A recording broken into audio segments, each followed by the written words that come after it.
premier jour de la semaine, Jésus vint au milieu de ses disciples et il leur dit « Que la paix soit avec vous ». Oui, frères et sœurs, en ce premier jour de la semaine, que la paix de la résurrection soit avec nous, dans nos cœurs, dans nos vies. Que cette paix, nous puissions aussi nous la donner les uns aux autres pendant ce temps de culte. Béni soit Dieu qui est toujours le Père, le Fils et le Saint-Esprit, Dieu unique pour les siècles des siècles. Amen.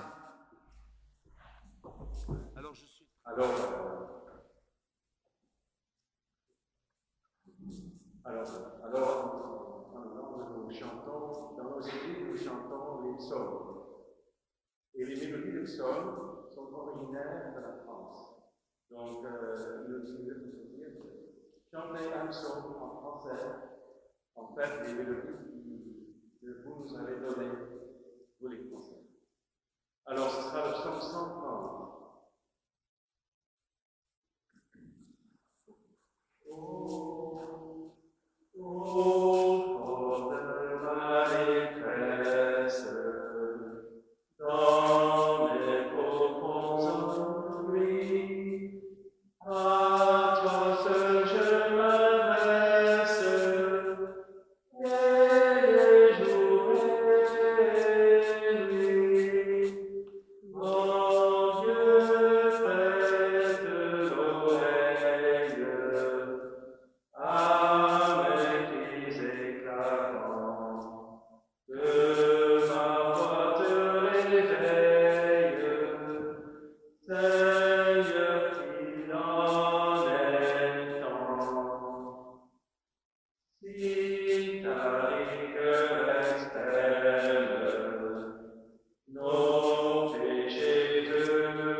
Merci beaucoup. Nous nous recueillons dans la prière. Seigneur, envoie ce souffle de l'esprit dont il est question dans la prédication,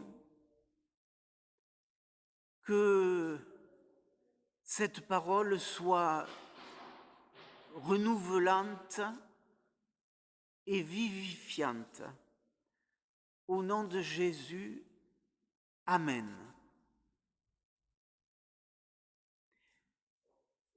vous aurez compris que pour nos frères et sœurs hollandais, qu'ils ont la traduction de cette prédication. C'est Harriet, une personne qui est hollandaise aussi et qui est en ministère en France, qui a traduit cette prédication. Et nous lisons dans l'Évangile de Jean, au chapitre 14, les versets 23 à 29. Jean 14, 23 à 29. Je choisis la traduction œcuménique de la Bible, la Tobe.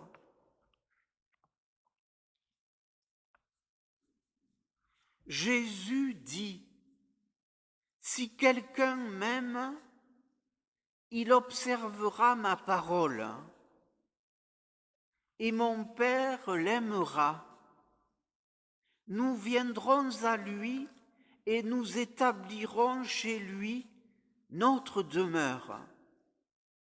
Celui qui ne m'aime pas n'observe pas mes paroles. Or, cette parole que vous entendez, elle n'est pas de moi, mais du Père qui m'a envoyé. Je vous ai dit ces choses tandis que je demeurais auprès de vous. Le Paraclet, l'Esprit Saint, que le Père enverra en mon nom, vous enseignera toutes choses et vous fera ressouvenir de tout ce que je vous ai dit. Je vous laisse la paix, je vous donne ma paix. Ce n'est pas à la manière du monde que je vous la donne. Que votre cœur cesse de se troubler et de craindre. Vous l'avez entendu, je vous ai dit, je m'en vais et je viens à vous. Si vous m'aimiez, vous vous réjouiriez de ce que je vais au Père, car le Père est plus grand que moi. Je vous ai parlé dès maintenant, avant l'événement, afin que, lorsqu'il arrivera, vous croyiez. Jusque-là, l'évangile de Jean.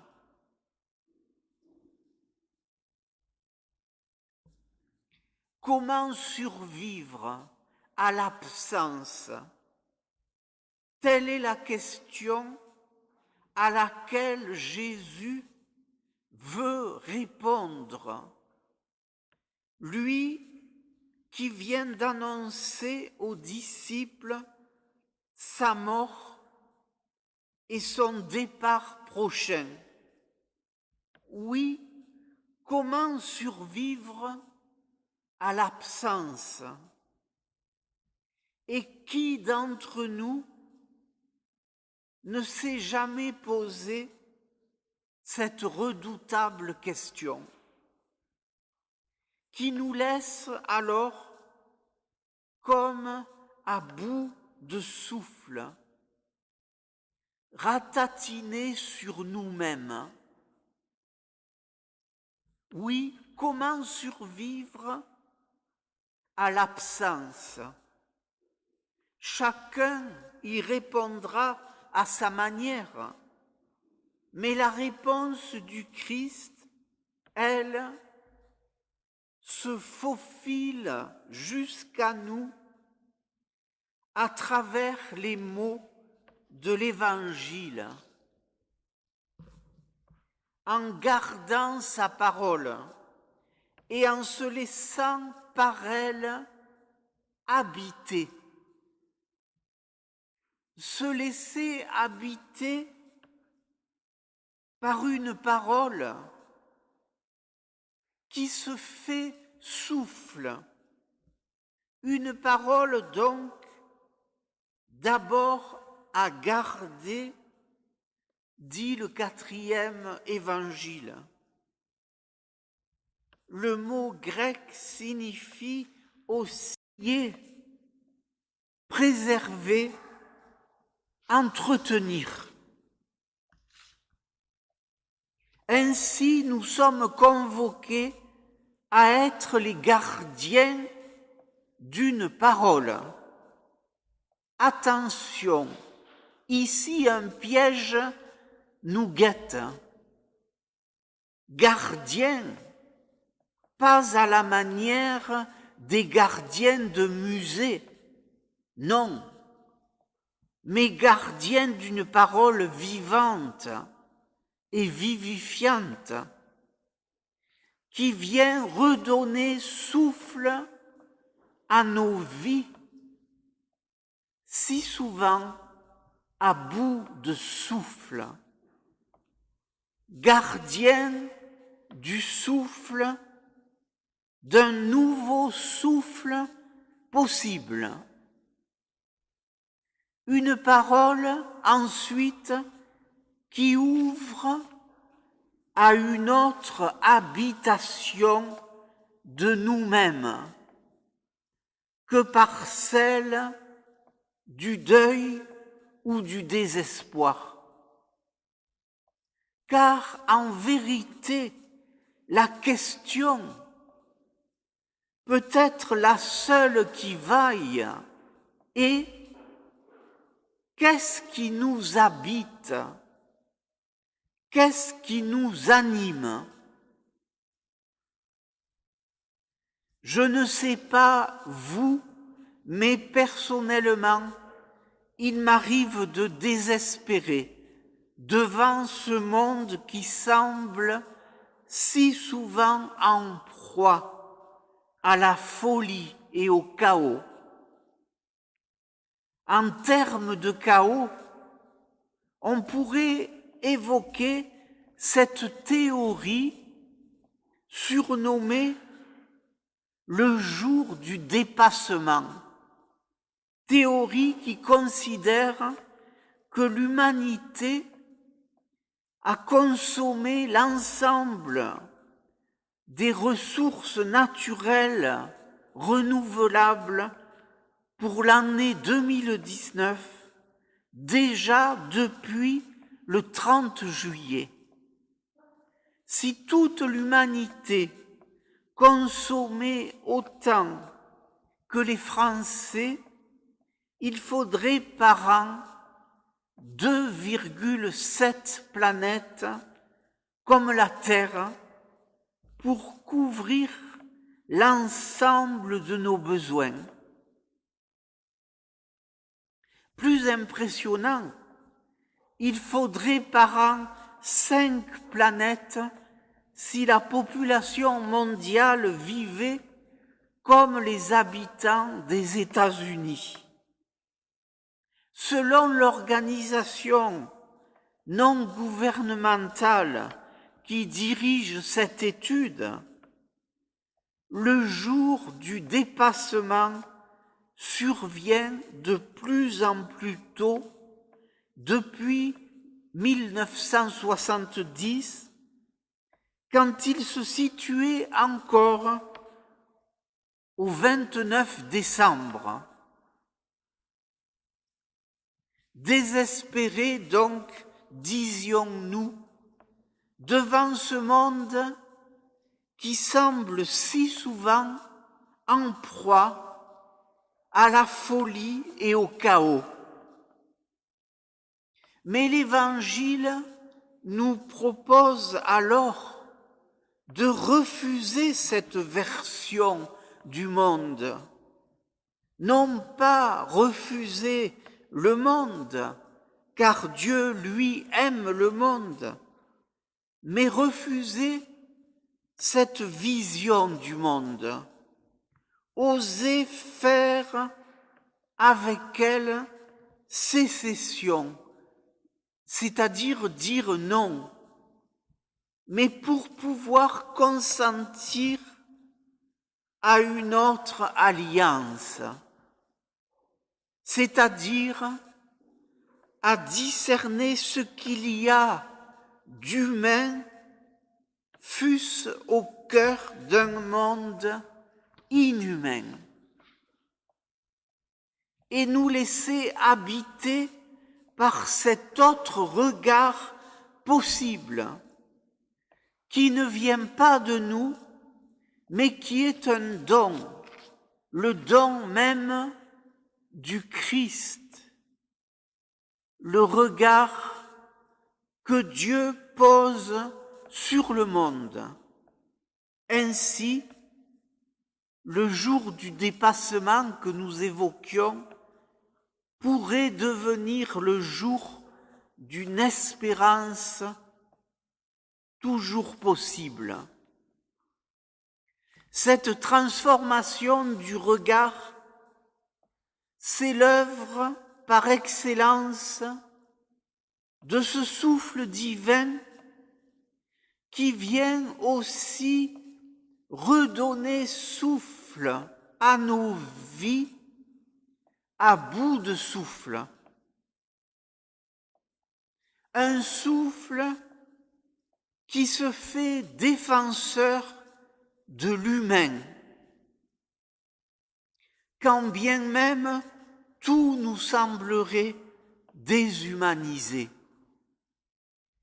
Au moment des choix, en ces heures qui comptent, remettons le fragile et le petit au centre, car c'est ce que le Christ lui-même veut et fait pour nous. Osons faire sécession, ai-je dit, refusons cette vision cynique et désabusée du monde. Refusons ces visions qui voudraient nous faire croire qu'il n'y a d'issue que dans le tout économique ou le repli sur soi. Et laissons-nous habiter par l'Évangile. Oui, se laisser habiter par le souffle, se laisser transformer par ce paraclet, mot qui désigne en grec l'avocat, le défenseur. Et nous découvrirons alors une paix encore possible, toujours promise, parce que chaque jour à nouveau offerte. Car elle ne dépend pas d'abord de nous, la paix dont parle l'Évangile. Elle nous est donnée par le pardon depuis le haut de la croix. Comme écrivait Peggy, je le cite, pour éternellement, liant les bras de sa justice, pour éternellement, déliant les bras de sa miséricorde. Elle nous est donnée par ce oui que Dieu dit à l'homme en Jésus-Christ et qui nous a été rappelé et actualisé au début de ce culte, comme de chaque culte, par la déclaration du pardon. Et parce que Dieu est en paix avec l'humain, alors nous pouvons l'être entre nous. Et parce qu'elle nous habite désormais, cette paix offerte si nous nous laissons par elle habiter, alors, paradoxalement, elle nous engage. Car, comme le dit admirablement le pasteur et théologien Dietrich Bonhoeffer, le chemin de la paix n'est pas celui de la sécurité, car la paix doit être audacieuse. Elle est l'unique grand risque à prendre et ne pourra jamais être assurée. La paix est le contraire d'une garantie. Paradoxalement, donc, la paix est un combat. Ma sœur, mon frère, comment survivre à l'absence en laissant le Christ venir habiter en nous? Car nous sommes appelés à être le temple de Dieu. Oui, toi, moi, nous, ensemble, et devenir, sans nous lasser jamais, les gardiens du souffle, c'est-à-dire les gardiens de cette parole qui veut redonner souffle à nos vies à bout de souffle. Et si prier, c'était s'ouvrir au souffle, le laisser gonfler la voile de ma vie, de ta vie.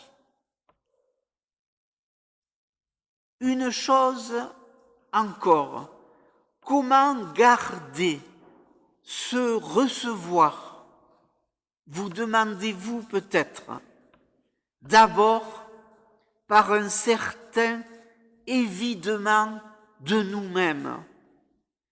Faire un peu de place, nous désencombrer de nous-mêmes, nous dépréoccuper de notre ego. Nous voulons toujours tout remplir.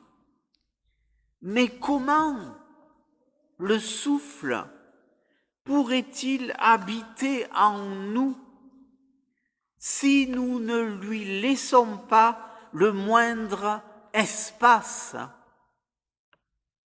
Et puis par la mémoire, le travail du Saint-Esprit, dit l'Évangile de ce matin, est un travail de mémoire, pas au sens d'un ressassement mort, mais dans le sens qu'il rend présent ici et maintenant ce qui fut. Un travail de mémoire, d'interprétation, une mémoire à interpréter, une mémoire qui interprète, comme le musicien interprète la partition et rend présent et vivant la mélodie écrite jadis. Mémoire de cette vie, celle du Christ, qui vient nous habiter afin de transformer nos impasses en chemin de vie, nos poings dressés en mains tendues, nos chants de deuil en cris de joie, nos résignations en combat pour le monde et sa paix, et faire ainsi de nous des funambules de la grâce. Amen.